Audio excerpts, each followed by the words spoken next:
Hi, I am Aditi. As you all know that I have been recommended 6 times. इससे मुझे एक और चीज समझ आई. That means 6 different psychologists इस conclusion पे आए होंगे कि हाँ इसको recommend किया जा सकता है. तो कुछ तो मैं ऐसा सही कर रही होंगी कि उन सब ने ये सोचा कि कर देते हैं recommend. So I'm going to tell you in this video that how do I approach picture perception and thematic perception test. क्या मेरी नजरों में दोनों में कोई difference है या दोनों story writing पे ही तो है? क्या ही difference हो सकता है? Okay, I'll explain you with an example. जब मेरी जलंधर वाली SSB थी तो एक हमें पिक्चर आई जिसके अंदर there was a middle age man. मेरे परसेप्शन के हिसाब से वो 40 to 50 एज ग्रुप में होंगे और जो मैंने देखा उस हिसाब से he was sitting on a study table और उनके सामने एक रजिस्टर लगा लो या बुक लगा लो कुछ था और वो उसके ऊपर कुछ लिख रहे थे. ये मेरा परसेप्शन था उस पिक्चर का. अब क्योंकि मुझे ये पिक्चर PPNDT के अंदर आई तो मैंने मेन कैरेक्टर उन्हीं को रखा, मिडिल एज मैन को ही मेरा मेन कैरेक्टर रखा. बट अगर मुझे similar picture thematic perception test में आती तो मैं उस मिडिल एज मैन को अपना मेन कैरेक्टर नहीं रखती. तो मैं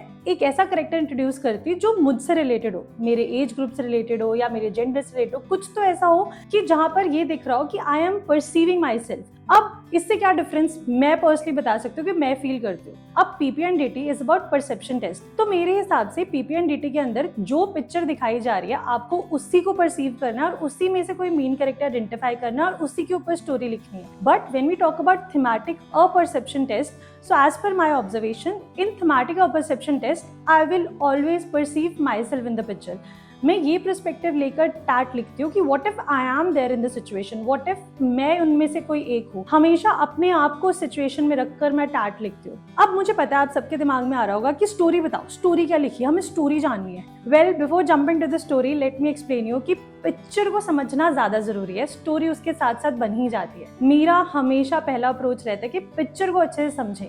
पिक्चर को समझने का मतलब है कि उस पिक्चर को फील करना, उसकी एसेंस पकड़ना, ये देखना उस पिक्चर का बैकग्राउंड यस अच्छे से ऑब्जर्व करना, उसका फोरग्राउंड अच्छे से ऑब्जर्व करना, नंबर ऑफ कैरेक्टर्स अच्छे से ऑब्जर्व करना, उस पूरी पिक्चर को अच्छे से ऑब्जर्व करना, देखना कि उस पिक्चर में क्या फील आ रही है क्या, पिक्चर किसके ऊपर है. See I believe every picture has a different feeling, every picture will tell you something different. कई लोग कहते हैं कि हमें सिमिलर पिक्चर आई जो हमने प्रैक्टिस करी थी. I don't believe in this. मुझे लगता है कि हर पिक्चर का कुछ ना कुछ डिफरेंट कहना होता है अगर आप पिक्चर को अच्छे से देखो. So the first step of preparation from my perspective is observe the picture.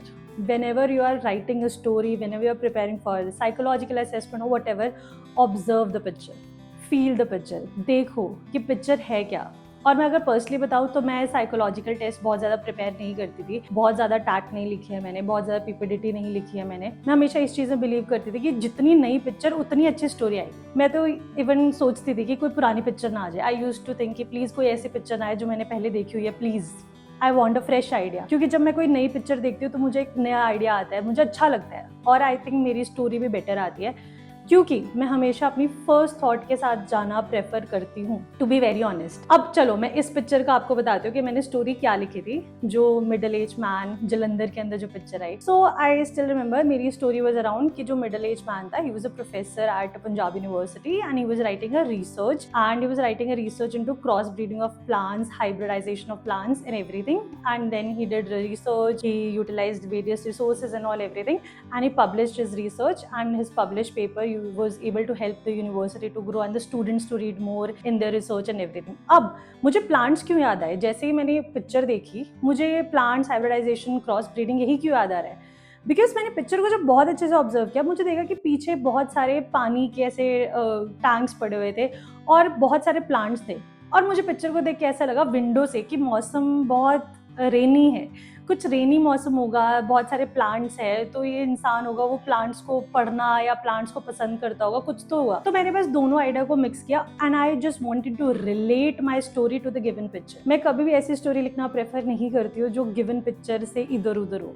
हमेशा what I have observed that we should always write a story which is relatable to the picture. जो picture दिखाई जा रही है, मतलब story पढ़ते हैं ना ऐसा लगना चाहिए कि हाँ यही पिक्चर हो सकती है और कोई पिक्चर हो ही नहीं सकती. स्टोरी पढ़ते ही पिक्चर इमेजिन हो जाए, ऐसी स्टोरी होनी चाहिए. ये मेरा अप्रोच रहता है टुवर्ड्स राइटिंग अ स्टोरी, चाहे PPDT हो चाहे टैट हो, कि जैसे कोई मेरी स्टोरी पढ़ रहा है साइकोलॉजिस्ट को स्टोरी पढ़ते रिलेट हो जाए कि अच्छा वो वाली पिक्चर है, उसको सोचना ना पड़े कि कौन सी पिक्चर हो सकती है. So I think this has always worked in my favour. So if you also keep this approach, you stay honest to yourself, honest to your thoughts, I think you will bring a good story all the time. और रही बात कि ऐसे ideas कहाँ से generate करें, because I know most of you ask कि ideas ही नहीं आते हैं, ब्लॉक हो जाता है दिमाग. So I would suggest you read. I think that is the only thing which will help you to read about different professions, read about different things, generate curiosity कि ऐसा क्यों होता है, वैसा क्यों होता है, how, when, start finding the questions of how, when, why, and eventually आपका दिमाग बढ़ना शुरू हो जाएगा, होराइजन इंक्रीज होना शुरू हो जाएगा और